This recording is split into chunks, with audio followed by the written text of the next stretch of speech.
L'été, c'est un grand plaisir de recevoir. Avec des petits trucs, c'est encore mieux.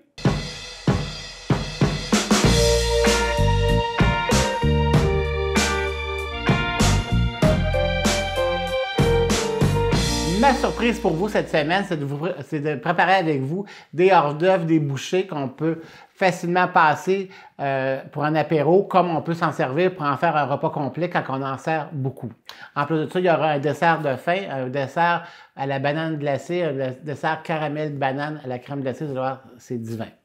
Il y aura plusieurs sortes d'hors-d'œuvre. Donc, comme je viens de vous dire, il y aura les fameuses galettes, des chips ou galettes de pommes de terre, les biscuits de pommes de terre grillés qui sont à la mode avec une trempette de saumon fumé. On va faire des nachos avec du chou-fleur. Je vous réserve plein de surprises. Et on part ça tout de suite le bal parce que j'en ai pas mal cette semaine à vous proposer.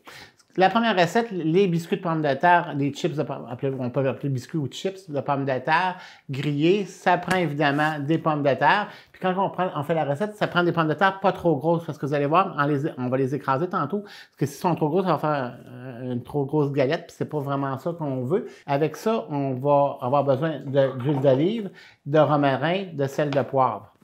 Et puis, on va se faire une trempette avec ça, une trempette au saumon fumé. Pour la faire, ça va nous prendre du fromage Philadelphia, ça va nous prendre du yogourt nature, du yogourt grec, ça va nous prendre évidemment du saumon fumé. Vous pourriez le faire aussi avec des crevettes, du crabe ou de l'esturgeon fumé ou de la truite fumée, il n'y a pas de problème. Du céleri, un peu de concombre, un peu de ciboulette, du zeste de citron, un peu de capre.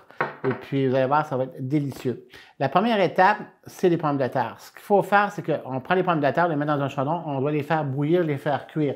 Mais vraiment, ici j'en ai de prête, là, mais vraiment les faire cuire là, très bien cuites. Parce que, on va vous montrer, avec le doigt ici, là, ils s'écrasent facilement. C'est ce qu'on veut pour pouvoir les écraser pour en faire un biscuit.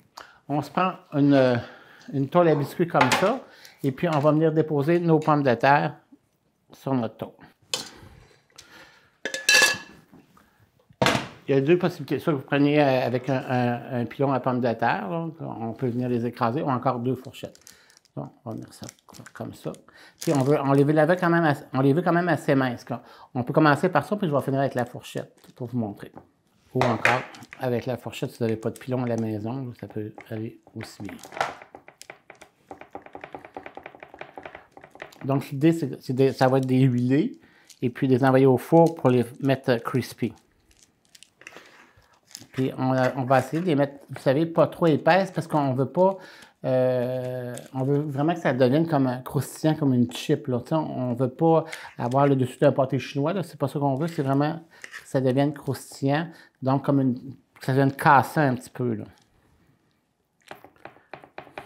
Donc, on va prendre du romarin. Ici, je vais prendre du romarin séché. On en va un petit peu, puisque le goût du romarin avec ça va être super bon, vous allez voir. On va bien les saler et poivrer.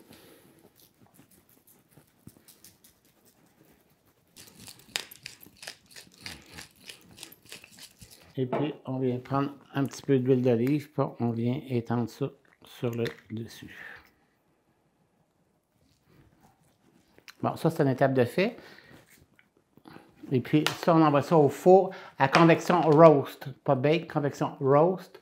Si vous n'avez pas de convection, vous l'envoyez à bake, mais idéalement, si vous avez un four à convection, ça va aller encore plus rapidement pour les griller. Donc, à 400, environ une vingtaine de minutes.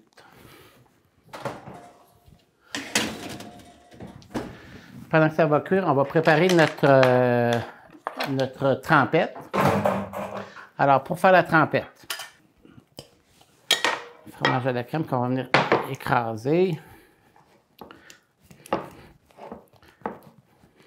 C'est mieux qu'il soit à la température de la pièce, puis on va venir l'allonger avec un peu de yogourt nature.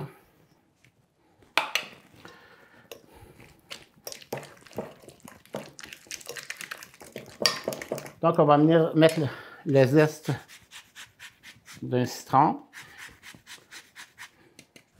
On va mettre notre céleri. On va mettre nos concombres. Notre saumon fumé. On va mettre notre ciboulette. Puis on va venir ajouter des capres à l'intérieur.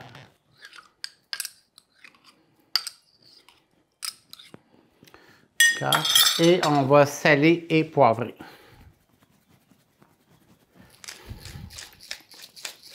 Donc, ce qu'il nous reste à faire, c'est mélanger le tout.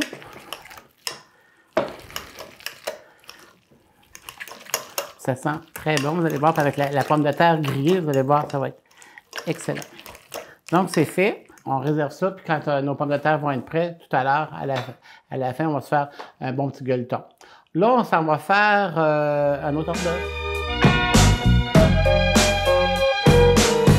Un autre petit hors d'œuvre, le fun, c'est un roulé de courgettes, mozzarella et prosciutto. Très facile à faire, rapide, puis on peut le préparer à l'avance. Ce que ça nous prend pour le faire, des courgettes, ça va nous prendre du mozzarella en tranches et des tranches de prosciutto et des tomates cerises pour finir le hors d'œuvre quand on pique, des cure-dents.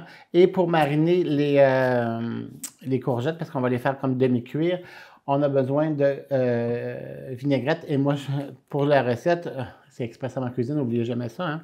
Donc, je prends la vinaigrette tomate confite, une vinaigrette du commerce, là, avec laquelle on va mariner les courgettes. Ce qu'il y a à faire, c'est vraiment pas compliqué. On prend une courgette et puis on la passe à la mandoline, mais il faut quand même qu'elle soit assez fine. Il faut que ça fasse des tranches assez fines parce qu'on veut rouler la courgette. Je vais vous montrer, là. C'est parce que c'est à peu près ça. Parce que déjà, on peut presque la rouler déjà, mais on va la faire juste demi-cuire pour lui donner plus de flexibilité encore. Parce que si elles sont trop épaisses, quand ça va rouler, ça va casser. Donc, etc. Bon, ça nous fait nos languettes de courgettes.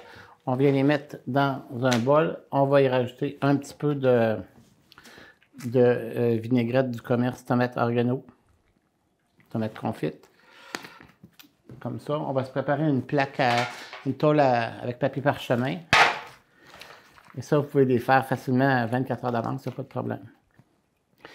Essayez de ne pas prendre des courgettes trop grosses non plus, parce que ça va faire des trop grosses bouchées aussi. Il ne faut pas vraiment les cuire. On va envoyer ça à broil, au four, peut-être quelques minutes. Quand vous voyez que c'est comme un peu chaud, on enlève ça de là, parce qu'on veut juste les ramollir un peu. On ne veut pas trop les cuire, parce que la courgette devient molle, puis ça ne se roulera plus après. OK? Donc, une fois que c'est envoyé au four grillé, ça fait ça ici.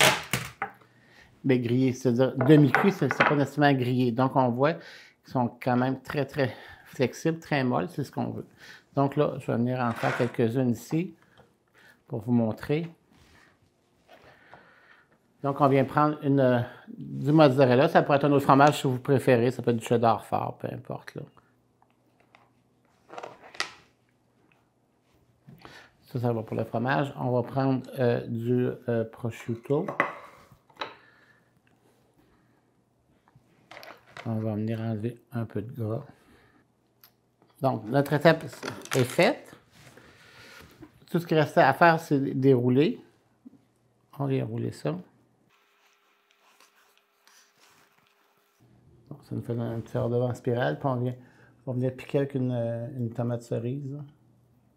Et ainsi de suite. Vous préparez tout votre plateau. Vous pouvez les couvrir, les réfrigérer. Puis, quand au moment de servir, c'est prêt et c'est vraiment délicieux. Donc, pas trop de trouble quand on reçoit. On en fait un autre maintenant. Ce hors d'œuvre-là, je suis vraiment content de vous le présenter parce que c'est un classique des classiques. Vous connaissez le fameux melon et prosciutto, mais on va faire une variante, une cuisine un petit peu différente. Donc, ça prend pour la recette, évidemment, du prosciutto. Ça va nous prendre des boules de cantaloupe, OK? Et on va y rajouter des petits bocconcini. Et pour le terminer, on va faire un caramel de balsamique qu'on va verser par-dessus. Sauf qu'on ne fera pas le prosciutto cru, mais on va le faire cuire pour faire des petites timbales de prosciutto.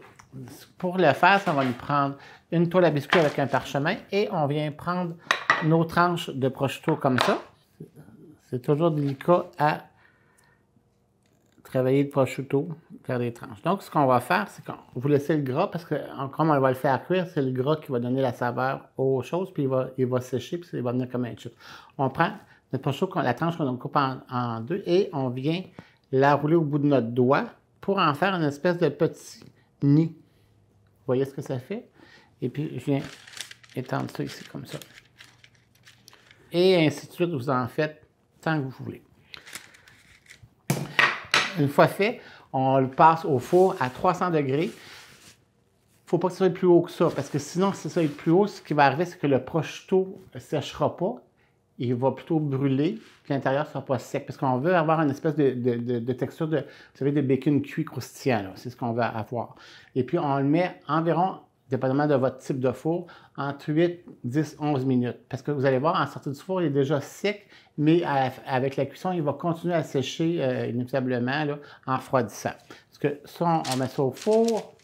Après, une fois cuit, ça nous donne ces petits nids de prosciutto-là qui sont vraiment secs. OK? Donc, ça va être comme cassant, comme un chip, ce qui va être intéressant par rapport au bocconcini qui est crémeux moellé, puis au melon, au cantaloupe. Les cantaloupes, on va les égoutter pour ne pas détremper, parce qu'on pourrait, si on les fait d'avance, exemple, on reçoit et on veut les faire à l'avance, bien, au moins, les bocconcini, les chips de prosciutto ne seront pas détrempés. Donc, on les met sur une feuille de papier absorbant. On enlève le surplus d'eau. Et puis, avec un cure-dent, on va venir piquer une boule de melon, un bocconcini, puis on va envoyer ça là-dedans. Pas extrêmement difficile comme style de boucher à faire, etc.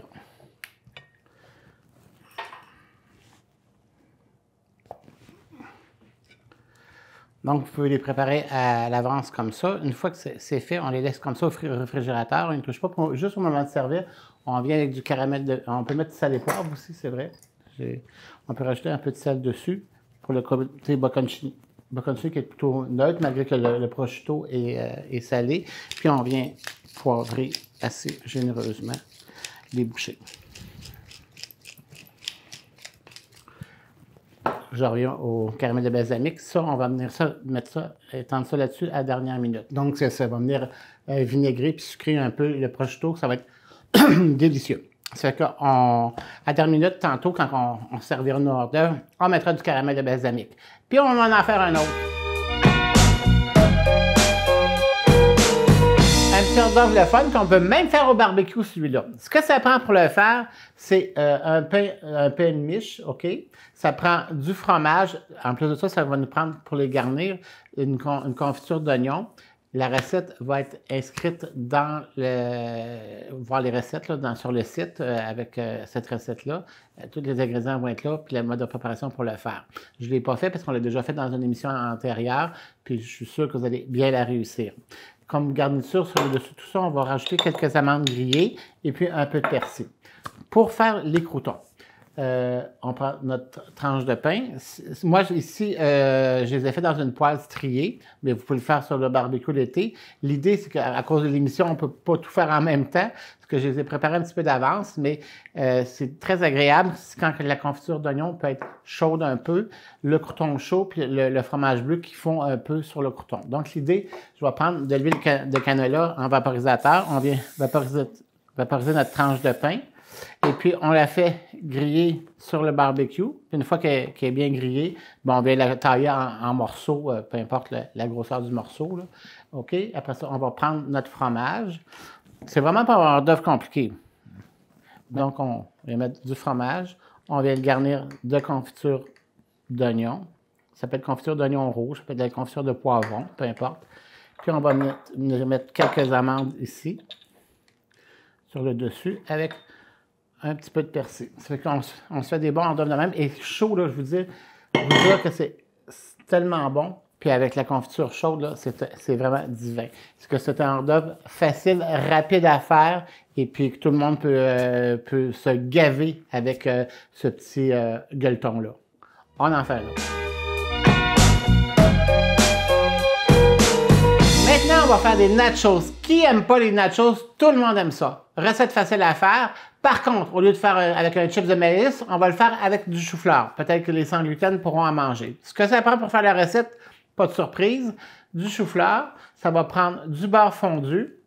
ça va prendre, comme assaisonnement pour les choux-fleurs, les fameuses enveloppes pour tacos, soit, je ne vais pas faire de publicité, mais celle-là, c'est parce que l'enveloppe à l'intérieur, toutes les épices sont là, tout est réglé, c'est fait, c'est merveilleux.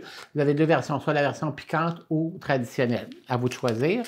Ensuite de ça, on va mettre de la salsa, on va mettre du fromage râpé, puis sur le dessus, on va mettre des poivrons, on va mettre des oignons rouges, des olives, puis quand on va venir pour le servir, on pourra le servir avec de la crème sûre puis de la lime. On passe ça tout de suite. Donc, les choux-fleurs, on en fait des bouquets, pas trop gros, là, un peu comme si c'était pour une trempette. Je vais venir rajouter le beurre fondu par-dessus, ce qui va donner un bon goût de beurre, OK? Puis qui va faire en sorte que le mélange à taco va pouvoir coller avec le chou-fleur. Bon, moi, je vais prendre le régulier ici, mais vous pouvez prendre un ou l'autre, il n'y a pas de problème. On ne mettra pas tout le sachet, on en met environ la moitié pour un gros chou-fleur comme celui-là. Et puis, je vais venir mêler tout ça. Ça sent déjà les Mexicains.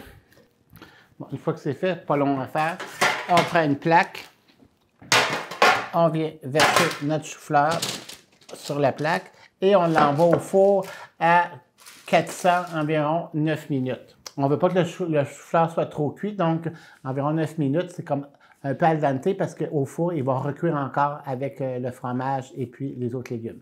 On envoie ça, on fait cuire ça. Une fois que c'est fait, ben, ça donne ça. Donc, les choux-fleurs sont légèrement grillés. Et puis, cette partie-là, ben, on peut la préparer la veille, aucun problème. Donc, c'est encore plus facilitant quand on reçoit. Là-dessus, on va rajouter notre, comme des tacos finalement, de la salsa.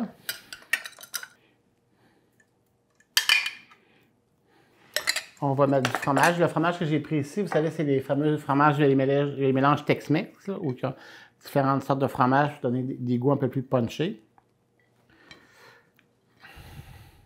On va y mettre du poivron et de l'oignon rouge. Hein, comme vous pouvez voir, c'est toutes des recettes qui sont assez faciles à faire et assez rapides à faire. Puis je vais finir avec des olives noires sur le dessus. Donc, nos nachos sont prêts. On envoie ça au four, genre 375, 400, ça dépend des fourneaux, environ 20 à 30 minutes, et c'est prêt à manger. On en fait un autre. Un merveilleux dessert d'été, un dessert à crème glacée, écoutez, avec du caramel, des noix ou des pecans, puis des bananes. C'est vraiment extraordinaire. Vous allez voir un très, très beau dessert que vous pouvez préparer d'avance, le garder au congélateur, puis servir à vos invités. Ils vont tout adorer ça. Au pire, gardez-les pour vous. Vous allez être très heureux avec ce dessert-là. Ce que ça prend pour le faire, donc ça prend un moule à charnière de 8 pouces. Ça prend, on va mettre une croûte, comme une croûte de biscuits Graham. Au lieu de prendre des biscuits Graham, j'ai pris des biscuits à la melasse. Vous savez, les fameux biscuits à la melasse des classiques, là, OK, qu'on connaît. Ces biscuits à la melasse-là, j'en ai fait comme une chapelure pour faire l'intérieur du gâteau, comme si c'était les biscuits Graham, quand on les réduit en chapelure. Puis on va les mélanger avec du beurre, puis on va faire notre paroi de gâteau avec ça. Suite à ça, on va se faire un caramel de banane, fait avec cassonade, du beurre, de la crème, des bananes, puis des noix. Une fois que ça sera fait, on va envoyer ça à l'intérieur. Là, je résume rapidement la recette pour que vous voyez où est-ce que je m'en vais. Après ça, on va rajouter de la crème glacée par-dessus ça, puis on va envoyer ça au congélateur. Après ça, je vais le décorer avec un caramel fleur de sel. On part ça tout de suite. Je vais commencer par le caramel parce que c'est ça qui est un peu plus long. Ça fait qu'on part tout ça. On va mettre notre cassonade. On va rajouter un quart de tasse d'eau. Ce qu'on veut, c'est que on veut que la cassonade caramélise. Puis on n'y touchera pas, on veut qu'elle devienne un peu vraiment comme un caramel avec lequel on va rajouter le beurre, etc. Je vais juste rajouter un peu d'eau pour faire des caramels un peu plus faciles parce que des fois, quand il y a juste la cassonade, ça pourrait cristalliser, c'est un peu plus dur à réaliser. Un peu d'eau, on va laisser bouillir ça, puis vous allez voir la transformation. Ça prend 4 bananes. Pour ce qui est des bananes, je vous dis, pour faire cette recette-là, c'est mieux de prendre des bananes qui sont plutôt vertes que mûrs. Parce que si les bananes sont trop mûres, ce qui va arriver, ils vont devenir flasques dans le caramel, puis on ne veut pas nécessairement ça. On veut quand même que la banane reste avec une belle consistance, une belle texture. Donc, des bananes plutôt vertes que mûres. Pour que les bananes restent, pour pas qu'ils noircissent, on va mettre un petit peu de jus de citron. Donc, je vais me prendre un plat. On va trancher les bananes d'une façon assez épaisse, en tranches. Puis, on va se prendre un citron. On va en faire le jus de la moitié. Comme ça, les bananes n'oxyderont pas, puis ils vont rester plus blanches dans la préparation. Vous voyez, le caramel commence à se fermer ici, là. Quand il y a des gros yeux de même, on sent comme un épaississement, mais ce n'est pas encore tout à fait assez. On va le laisser encore chauffer un petit peu. Ça, on va mettre ça de côté. Puis, on va préparer pendant ce temps-là la fameuse chapelure, le pourtour du gâteau. Ce que ça prend, c'est 4 tasses de chapelure de biscuits à la mélasse. Je trouve que ça fait bien. La mélasse, il y a un peu de gingembre à l'intérieur. Sont goûteux, ces biscuits-là, donc ça met un petit peu plus de punch pour le gâteau. Je vais faire fondre du beurre, non, du beurre. On voit que la préparation, elle va bien se tenir, là, avec le gras. Là. Okay. Ça va faire notre pourtour. On voit que notre caramel se fait bien. Parce que je vais venir reprendre ça ici.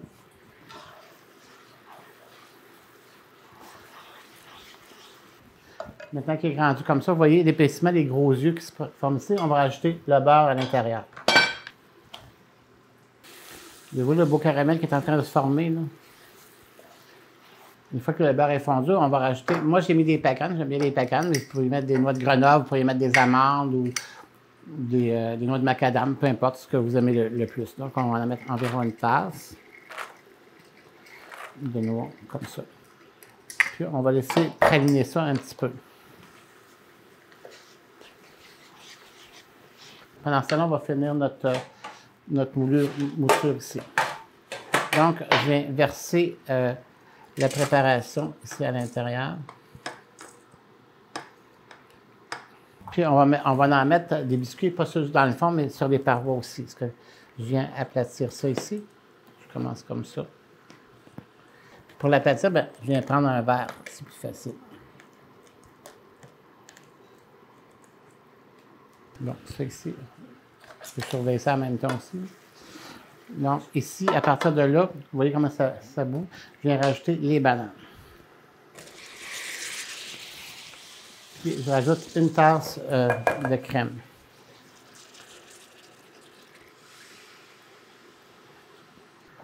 Puis ça, on laisse épaissir ça. Je fais ça jusqu'à épaississement, là, environ 3-4 minutes.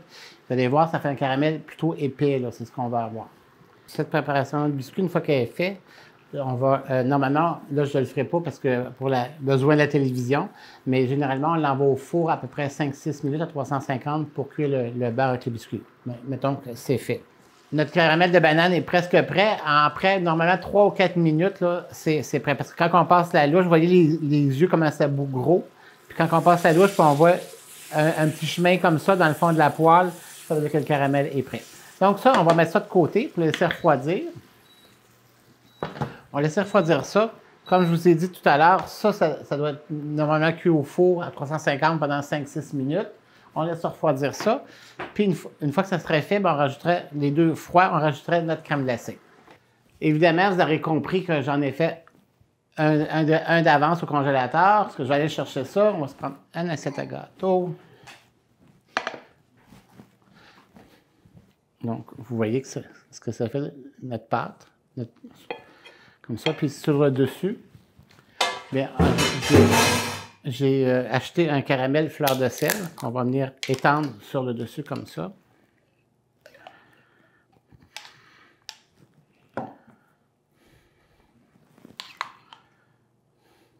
Bon, du caramel, puis je vais venir le décorer avec des biscuits un peu cassés comme ça autour.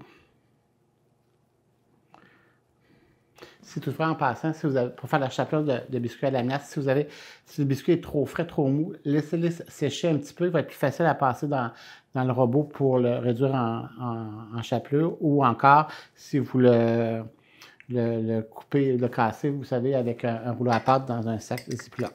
Donc, on va remettre quelques noix ici.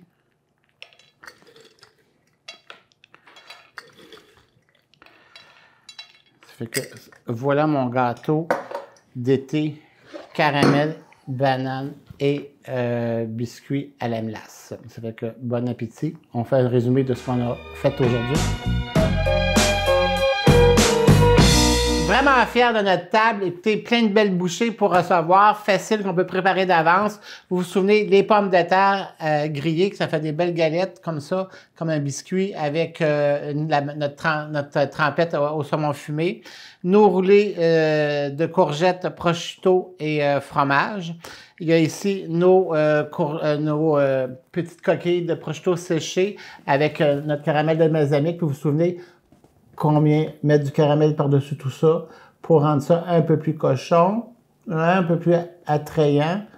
Vous allez voir, ça va être délicieux. Après ça, on a fait nos crostini ici avec notre fromage bleu, la confiture d'oignon et puis le persil. Notre nachos ici, notre chou-fleur de nachos qui est là. Et évidemment, il ne faut pas l'oublier,